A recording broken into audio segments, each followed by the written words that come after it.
So sir ఈరోజు రాష్ట్ర ఉత్తమ ఎన్నికయ్యారంటే దానికి సారు అటు ఆసిఫాబాద్ జిల్లాలోను ఇటు మంచిర్యాల జిల్లాలోను ఎంత కృషి చేశారనేది నిజంగా కూడా నిన్న కొన్ని అచీవ్మెంట్స్ కనుక చూస్తే చాలా ఆశ్చర్యం అనిపించింది. ఒక ఉపాధ్యాయుడు ఇన్ని రంగాల్లో ఈ రకంగా కృషి చేయడం అనేది నిజంగా అరుదైన విషయం.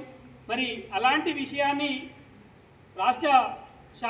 రాష్ట్రం గుర్తించి మరి నిన్న ఉత్తమ ఉపాధ్యాయుడిగా ఎన్నుకోవడం యావత్తు కాసిపేట మండలంలో ఉన్న ప్రతి ఉపాధ్యాయునికి దక్కిన గౌరవంగా భావిస్తున్నాం.